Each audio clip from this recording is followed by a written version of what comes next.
দেশের রাজনৈতিক অস্থিরতা ও অর্থনৈতিক পরিস্থিতির কারণে এবার খুব বেশি জমেনি আবাসন খাতের সবচেয়ে বড় আয়োজন রিহ্যাব মেলা। তবে নির্বাচনের পর রাজনৈতিক সরকার আসলে পরিস্থিতি বদলাবে বলে আশা আবাসন ব্যবসায়ীদের।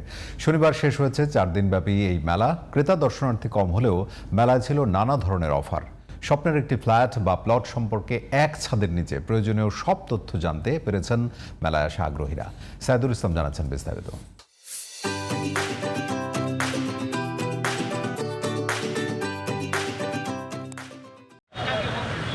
আবাসন খাতের সবচেয়ে বড় আয়োজন রিহ্যাব মেলার শেষ দিন বিকেলে রাজধানীর আগারগাঁও চীনমৈত্রী সম্মেলন কেন্দ্রে আগ্রহীদের ভিড় ছিল মোটামুটি।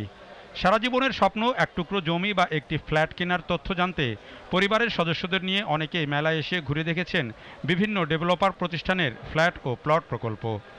এক ছাদের নিচে লোকেশন, দাম, ডিজাইন ও হস্তান্তরের সময়সহ প্রয়োজনীয় সব তথ্য জানার সুযোগ থাকায় ক্রেতাদের আগ্রহ বেশি। মেলা উপলক্ষে অনেক প্রতিষ্ঠান দিয়েছে বিশেষ ছাড়, সহজ কিস্তি সুবিধা সহ নানা অফার। ক্রেতা বিক্রেতাদের মতে রিহ্যাব ফেয়ার শুধু একটি প্রদর্শনী নয়, প্রতারণা থেকে রক্ষা পেতেও একটি নির্ভরযোগ্য জায়গা। Go for an apartment or even for a piece of land. স্বপ্ন নিয়ে, ড্রিম নিয়ে, যদিও কিনতে পারি না, দেখতে আসছি। যদি কোনো রিজিকের লেখা থাকবে ইনশাল্লাহ একটা প্লট বুকিং দিব আর কি, এই উদ্দেশ্যে আসা। বা এককালীন একটা ওনারা ডিসকাউন্ট দেন, ওনারা কিছু হয়তো ওনারা প্রাইসও ডিসকাউন্ট দেন। এবং ডিটেলস অনেকগুলো কোম্পানি থাকে, ঘুরে দেখা যায়, দেখে নিজের চয়েস করে নিজের মতো নেওয়া যায়। প্রতারণা তো সব জায়গায় হয়, দেশটা তো এরকম হয়ে গেছে এখন, তো এর মধ্যে বেটার খুঁজে নেওয়া হইতেছে। নামে আবাসন মেলা হলেও সেখানে ছিল কয়েকটি ব্যাংকেরও স্টল। ব্যাংকগুলোর মাধ্যমে মিলেছে তাৎক্ষণিক হাউজিং লোন সংক্রান্ত সহায়তাও। অনেকেই দিয়েছেন বিশেষ সুবিধা। 0% প্রসেসিং ফি, স্পট অ্যাপ্রুভাল এবং 12.49% রেটে আমরা এখন এই মুহূর্তে আমাদের এনআরবি হোম লোন অফার করছি।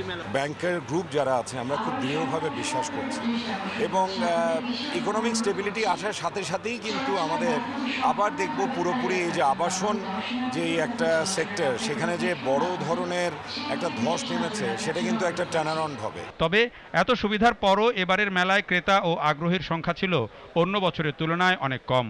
এজন্য রাজনৈতিক অস্থিরতা ও অর্থনৈতিক পরিস্থিতিকে দায়ী করেন ডেভেলপাররা।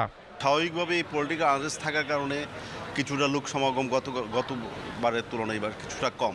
প্রেজেন্টটা খুবই কম হয়েছে গত বছরের তুলনায়। আমরা যদি চিন্তা করি আপনার অ্যারাউন্ড 50%-এর মতো এবার লোকজনের সমাগম হয়েছে। যারা প্রসপেক্ট আসছিলেন তারা আমাদের কাস্টমার হয়েছেন, আর এটা রেশিওটা একটু কম এই বছর তুলনামূলক একটু কম। কারণ কি মনে হয়? কারণ আসলে দেশের সার্বিক পরিস্থিতি এবং অর্থনৈতিক পরিস্থিতি আসলে এটা ডিপেন্ড করে।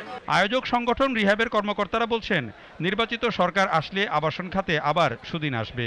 এজন্য সরকারের নীতি সহায়তা জরুরি বলেও মনে করেন তারা।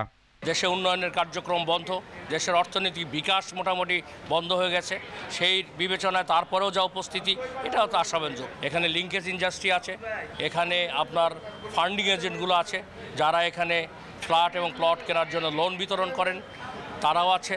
তো এই সব বিবেচনায় এখানে আমরা আশাব্যঞ্জক সাড়া পেয়েছি বলে মনে করি। 24 ডিসেম্বর শুরু হয়েছে 4 দিনের এই মেলা, শেষ হয় 27 ডিসেম্বর।